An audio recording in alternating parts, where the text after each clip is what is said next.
Nathan, the key doesn't work! The key doesn't work, just like our marriage. I'm Nathan, 47, and I build custom steel smokers and outdoor fire pits in Tennessee. Not the cheap propane grills you find at discount stores, but high-end precision-welded pieces that serious barbecue enthusiasts treat like religious artifacts. These are custom-designed equipment that could double as modern art if modern art actually served a purpose. I've got permanent grease under my fingernails that no amount of industrial soap can fully remove, and honestly, I've stopped trying. It's proof I actually work for a living instead of just attending meetings about meetings. I paid off my mortgage 3 years early, which apparently makes me some kind of financial unicorn in this economy. Got 4 kids who oscillate between thinking I'm half genius and half complete embarrassment depending on whether I'm fixing their cars or trying to understand social media. And up until about a month ago, I genuinely thought I had what you'd call a solid marriage, at least the kind that looked good enough in holiday card photos that nobody asked uncomfortable questions. My wife, Lauren, worked corporate marketing for some tech company with an AI-generated name, doing something with brand synergy and vertical integration that I never fully grasped, despite her explaining it roughly 700 times. The woman could talk her way out of an armed robbery and probably convince the robber to invest in timeshares while doing it. She had this way of making words do backflips until people just agreed with whatever she said out of sheer exhaustion. I thought we made sense together. I handled the smoke and fire, the tangible things you could touch and smell and taste.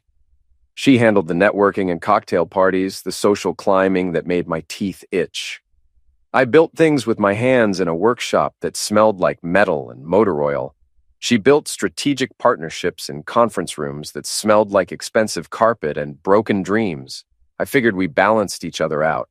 The blue-collar guy who kept things grounded and the white-collar woman who kept us classy. Together, we were supposed to be unstoppable.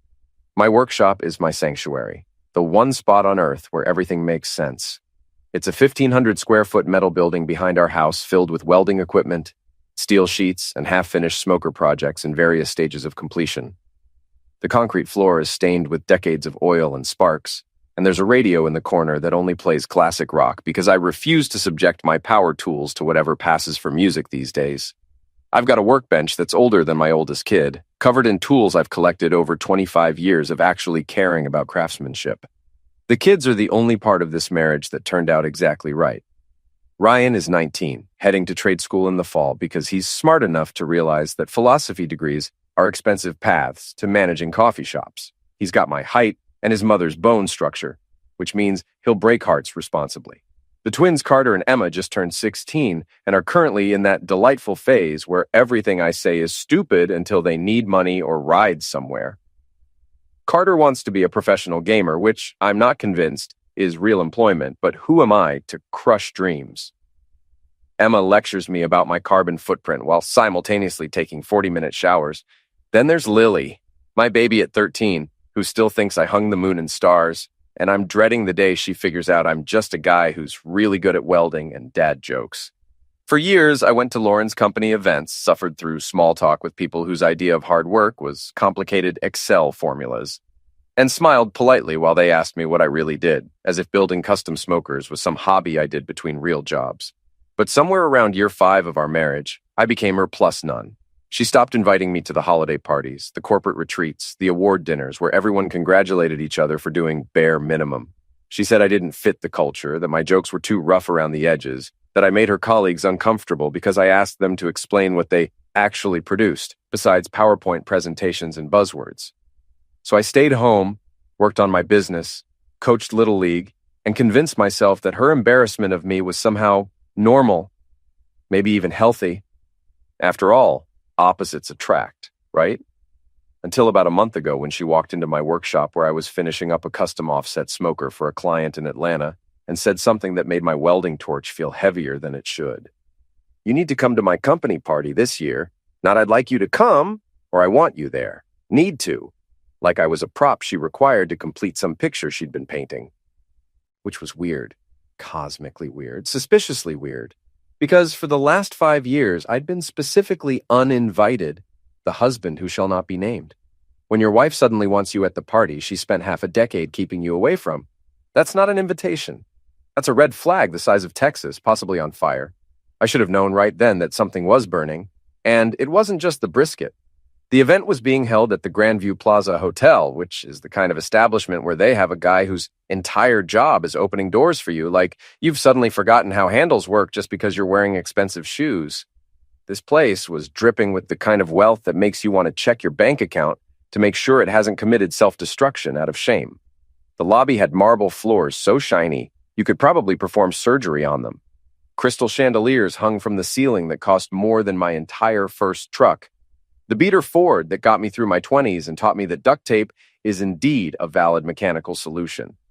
I wore my best suit, the charcoal gray one I'd bought for my father's funeral 3 years ago, and had worn exactly twice since then, both times under duress. It still had the dry cleaner tags stapled to the inside pocket.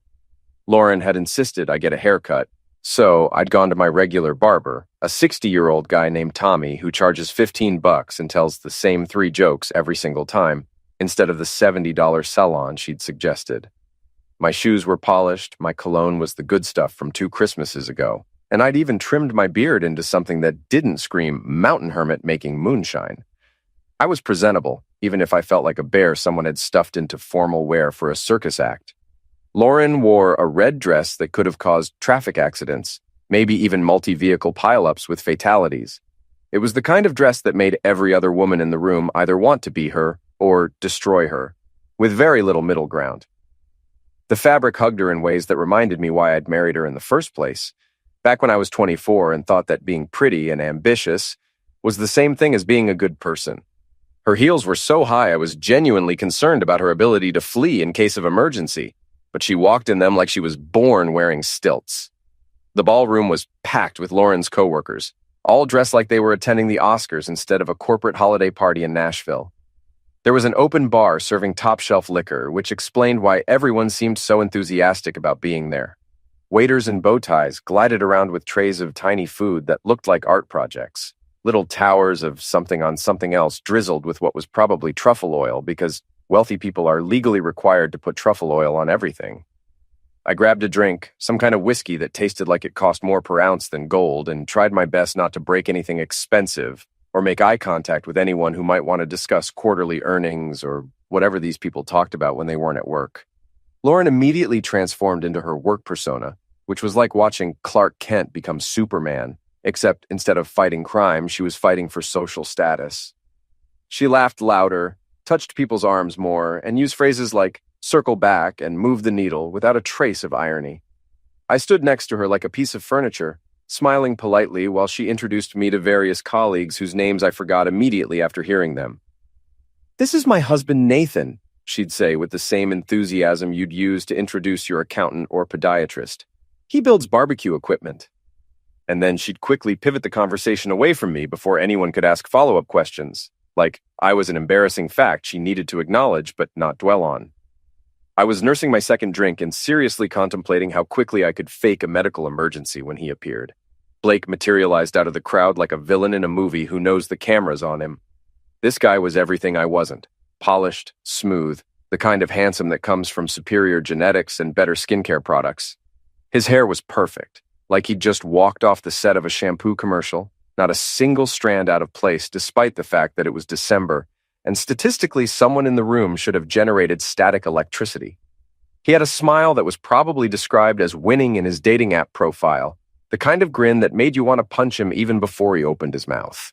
And he had that particular brand of confidence that only comes from never having to assemble furniture at 2 a.m. while questioning every decision you've ever made. Lauren's entire face changed when she spotted him. I'm talking a complete transformation, like someone had plugged her into an electrical socket and turned her up to 11. She lit up brighter than our Christmas tree, her eyes sparkling in a way they definitely hadn't sparkled when looking at me in recent memory.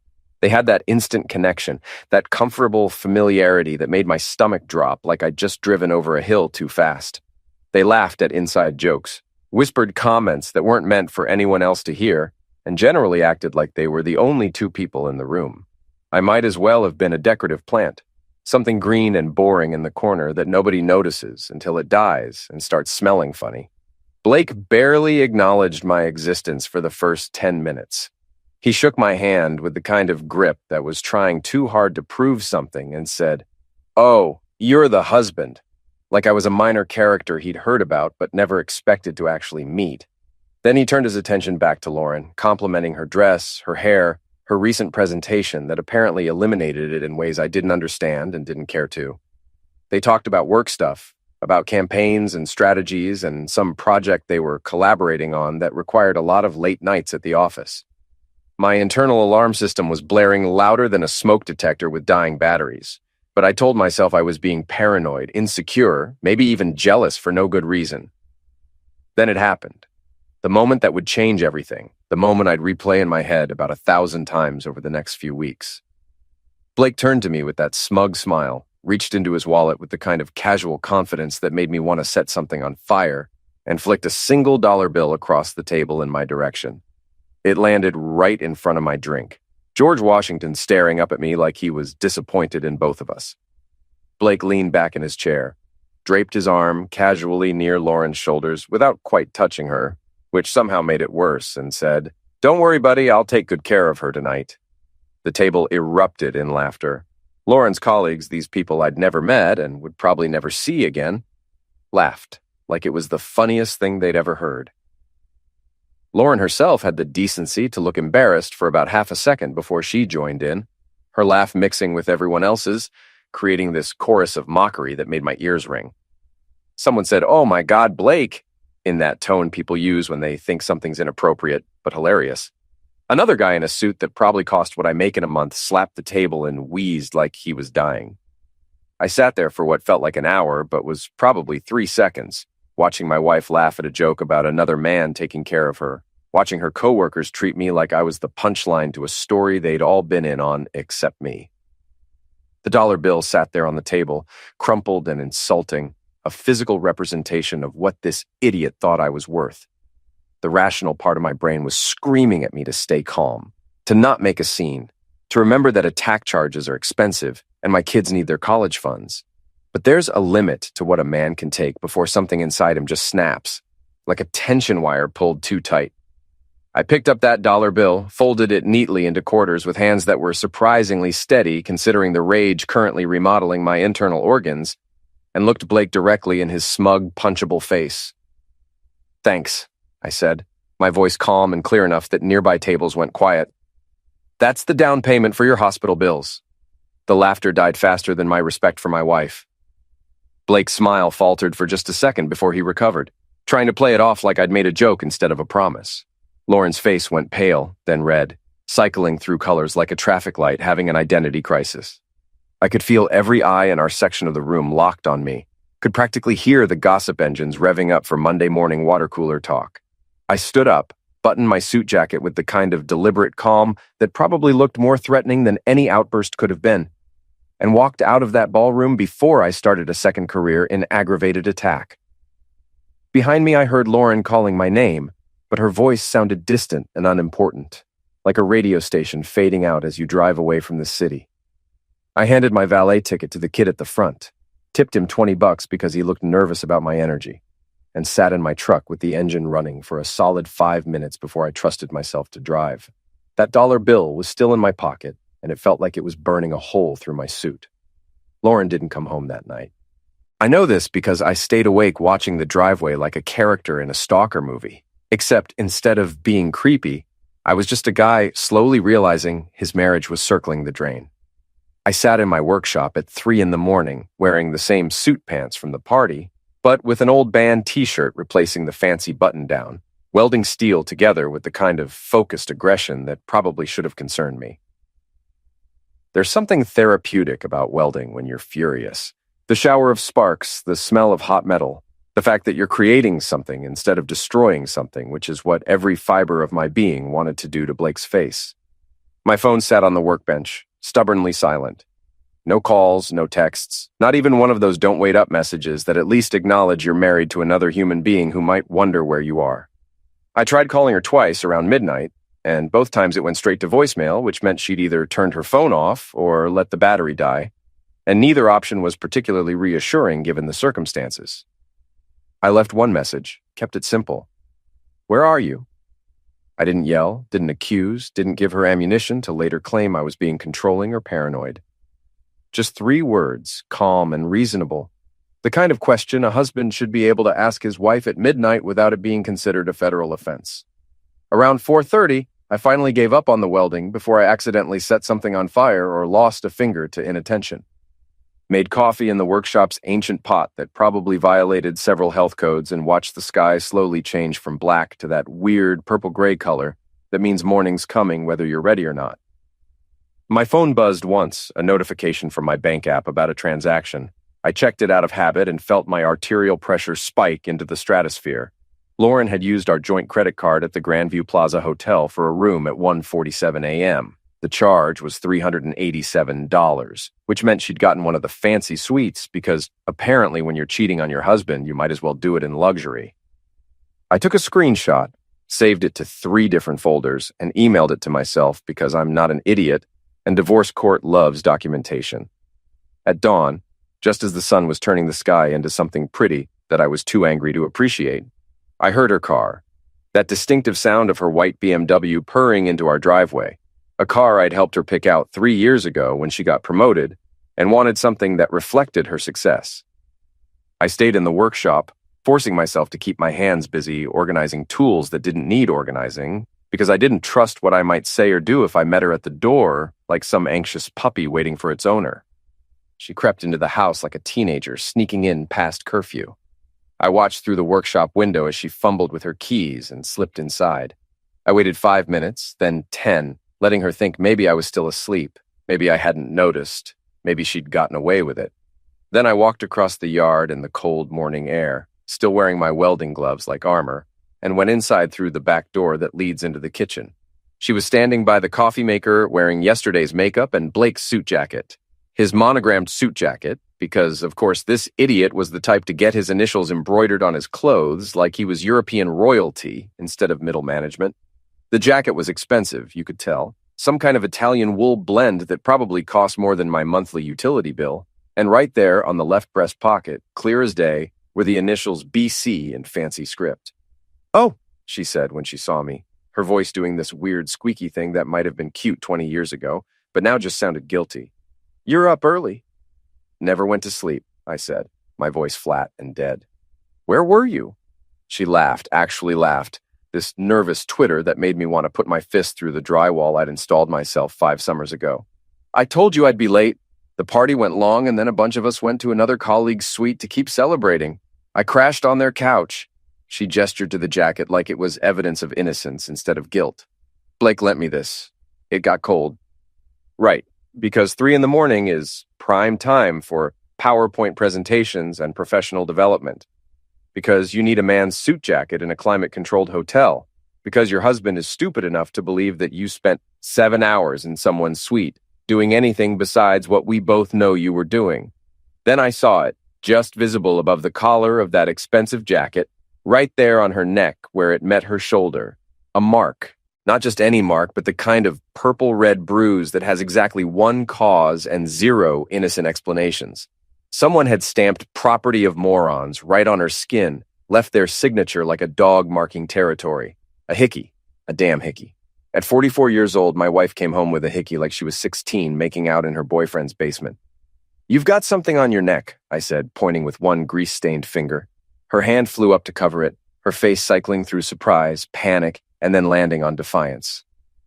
"It's just, I must have burned myself with the curling iron yesterday. You know how clumsy I am." The curling iron. She was going with the curling iron excuse. I'd been married to this woman for 22 years. Watched her get ready approximately 8,000 times, and not once had she ever burned herself with a curling iron. But sure, today of all days, she suddenly developed a coordination problem that resulted in a perfectly mouth-shaped burn mark. "Right," I said. "The curling iron." She turned away from me, busied herself with the coffee maker like it was the most important task in human history. Started humming some pop song I didn't recognize, making small talk about the weather, about needing to pick up dry cleaning, about whether we should do turkey or ham for Christmas dinner. Acting like nothing had happened. Like she hadn't just walked in wearing another man's clothes with his mouth print on her neck. Like our marriage wasn't actively bleeding out on the kitchen floor. I watched her pour coffee into her favorite mug, the one that said "Boss Lady" that I'd bought her as a joke 3 birthdays ago. Watched her add the exact amount of cream she always used. 2 sugars, stirring it precisely 7 times clockwise because she had this weird superstition about counterclockwise stirring bringing bad luck. She was playing normal, committed to the bit, and something inside me just broke. Not loudly, not dramatically, but quietly, like a rope that's been fraying for years, finally giving up its last thread. That's when I decided the locks were changing. Today. This morning, before she could walk back through that door with another man's jacket and another weak excuse. I was done being the decorative plant, done being worth $1, done pretending that any of this was salvageable. Sunday morning hit me like a hangover, except I was completely sober, which somehow made it worse. I'd spent the rest of Saturday avoiding Lauren while she floated around the house, pretending to be confused about why I wasn't talking to her, like my silence was some mysterious phenomenon instead of a completely reasonable response to her showing up in another man's jacket with a hickey visible from space. She'd gone to bed in the guest room without me asking her to, which told me everything I needed to know about her guilty conscience. Cheaters always tell on themselves eventually. I was up at 6. Made coffee strong enough to strip paint and headed straight to the hardware store before the weekend warriors could clog up the aisles with their confusion about which end of a hammer to hold. There's something deeply American about solving your problems at a hardware store. Marriage falling apart? There's a product for that. Wife cheating? Aisle 7 next to the deadbolts and your dignity. I walked through those automatic doors with a mission, and that mission was to buy locks so strong they could keep out zombies and cheating spouses in that order of importance. The lock aisle was more complicated than it needed to be, filled with options that ranged from, a determined child could pick this, to, you'll need a battering ram and a prayer. I stood there reading packages like I was studying for the SAT, comparing security ratings and features I didn't know existed. But I went old school. Grade 1 security deadbolts. The kind of locks that locksmiths respect and burglars cry about. I bought 4 of them, 1 for every exterior door, plus new handles that matched. Because if I was doing this, I was doing it right. The total came to just under $300, which felt like the cheapest investment in my sanity I'd ever made. Ryan came out around 9 when I was working on the back door, still in his pajama pants and looking like death warmed over, which was the natural state of 19-year-old boys on Sunday mornings. He watched me work for a minute, scratching his stomach and yawning like a bear emerging from hibernation. Dad, why are you changing all the locks? Home security upgrade, I said, not looking up from the screwdriver, making sure only the people who live here can get in. He was quiet for a second. I could practically hear the gears turning in his head. Ryan's a smart kid, smarter than I was at his age, and he definitely noticed the tension in the house lately. Does Mom know about this home security upgrade? She's about to find out. That's cold, Dad. He said it like he was impressed rather than concerned, which told me he'd noticed more than I thought. Want some help? We worked together on the last 2 doors, Ryan holding the hardware in place while I drilled and screwed everything tight. It was nice working alongside my son, not having to explain myself or justify my actions. He understood, or at least understood enough to know that asking questions wasn't going to help anybody. When we finished, I handed him a set of new keys with strict instructions not to give them to his mother under any circumstances. By noon, I'd tested every lock at least 50 times, making sure each one turned smooth and solid. Lauren had left around 10, announcing to the whole house that she was going to hot yoga, as if she still had an audience who cared. At exactly 6:30, I heard her BMW in the driveway. I was sitting in the living room with a beer and an open book I wasn't actually reading, trying to look calm when the storm hit. Her steps echoed on the porch, keys jingling. Then came the sound of her trying the lock, one that no longer worked for her. A pause. Another try, harder this time. More silence. Then came the frantic clinking of keys, like she was cycling through everyone she owned, hoping one might still open her own front door. Nathan! She yelled through the door. I let her shout my name a few more times before I got up and opened it. She stood there in yoga pants and a designer workout top, clutching her useless keys like they'd betrayed her, her face twisted somewhere between confusion and rage. The key doesn't work, she said flatly. Yeah, I said, leaning on the frame. Neither does our marriage. Her jaw dropped.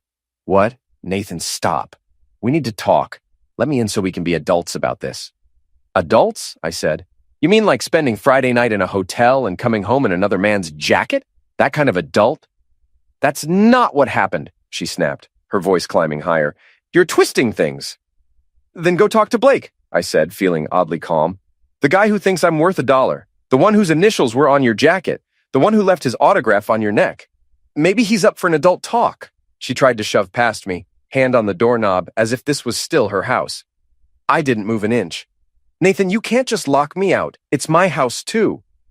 Actually, I said, I can. And I did. Maybe stay at Blake's tonight. I'm sure you know his couch by now. That's when the neighbors appeared like clockwork. Mrs. Henderson suddenly had to water her dead plants. The Johnsons checked their mailbox for the 3rd time that day. Even Mr. Park found a reason to stare at his gutters. They were all pretending to do something while listening to my wife's meltdown.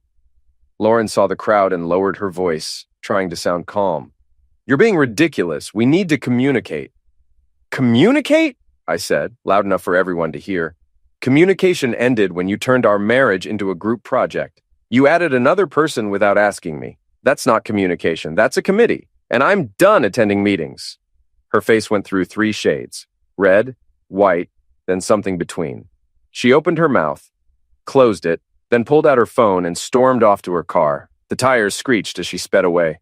I waved at the neighbors, went back inside, and finished my beer. It tasted like victory. The next morning, reality showed up early. The mail came around 10. Mixed in with the usual junk was a thick manila envelope from a law firm. My hands shook a little as I opened it, which annoyed me.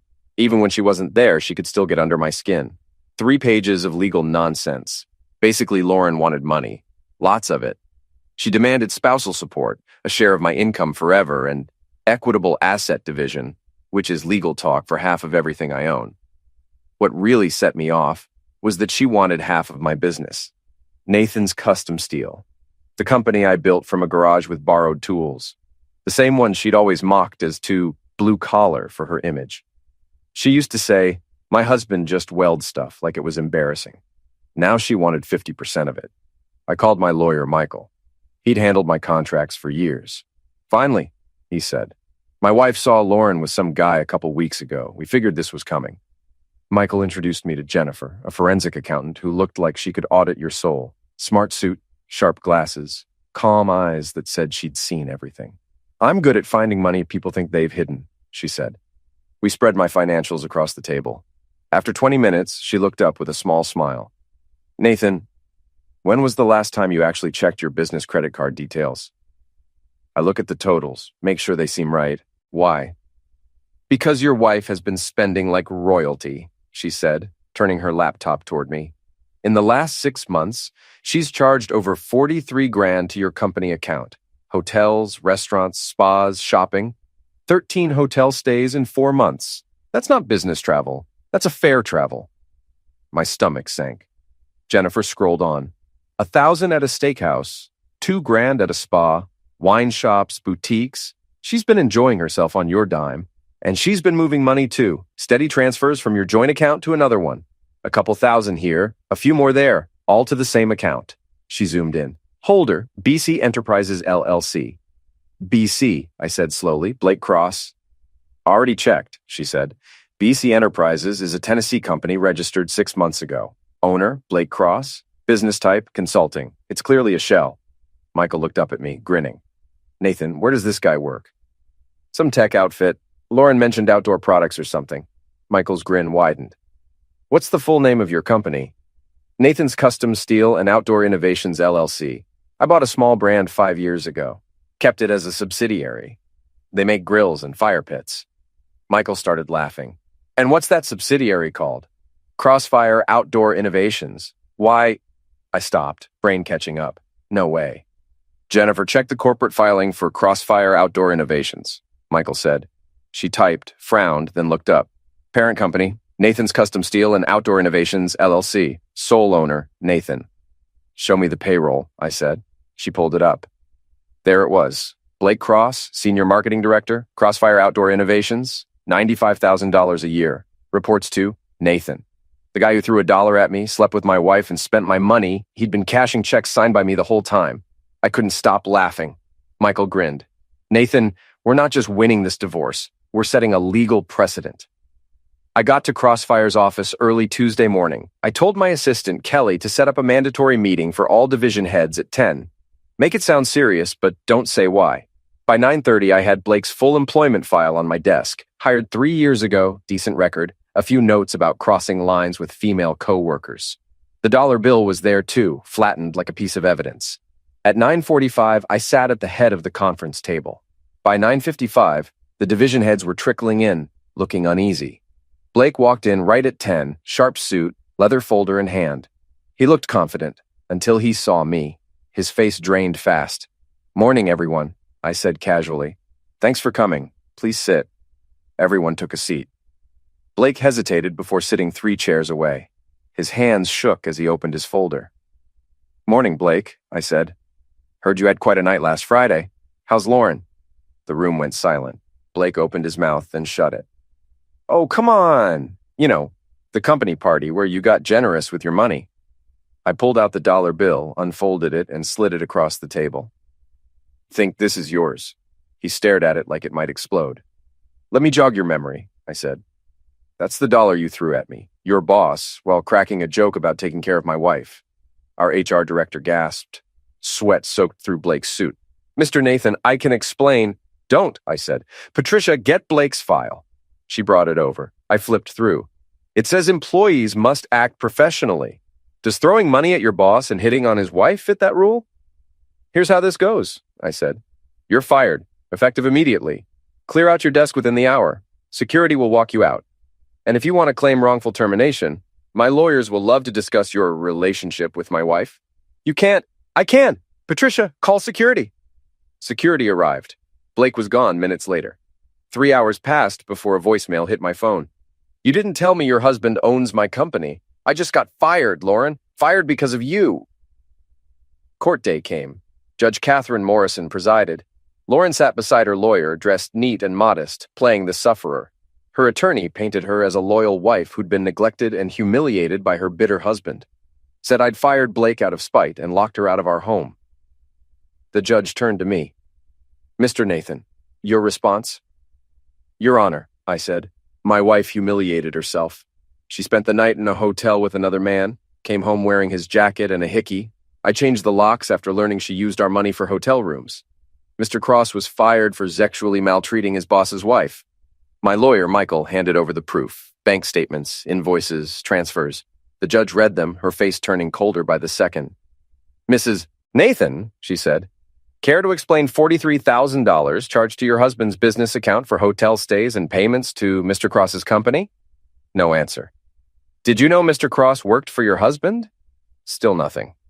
"Your client took $71,000 from the marriage to fund an affair," the judge said flatly. "Here's my ruling. She granted me the house, both companies, full custody, and ordered Lauren to repay the money plus legal fees. Lauren got her personal items, yoga mat, and a 2007 Toyota Corolla I'd planned to donate." Ryan laughed as we left the courthouse. The story blew up online within days. At the gas station, the clerk grinned. "That part about the Corolla, comedy gold," someone made a meme. "Respect the man with grease on his hands. He probably signs your paycheck." Within 10 days, my backlog went from 2 months to 8. Funny. Lauren used to say my work embarrassed her. Now it was making me rich while she drove that Corolla. One night at 2 a.m., I called Ryan. "Got an idea. New product line, premium builds, the Legacy Collection, each engraved, built to last." Ryan laughed. "Perfect. We'll sell it as quality for people who know what quality means." A week later, the campaign launched. The first run sold out fast, 32 pre-orders at $5,300 each. 6 months later, spring rolled in. Lauren worked at a small firm for half her old pay. Blake vanished to Florida. My shop was thriving. The Legacy Collection became our signature line. I hired more welders, expanded, bought the property next door. One April night, Ryan joined me on the porch. "Dad, you really handled that like a pro." I smiled. "Son, sometimes you don't need to fight fire with fire. You just let people light their own and watch it burn." That dollar bill hangs framed above my desk. Beneath it, a plaque reads, "Respect the man with grease on his hands. He probably signs your paycheck." Business has never been better.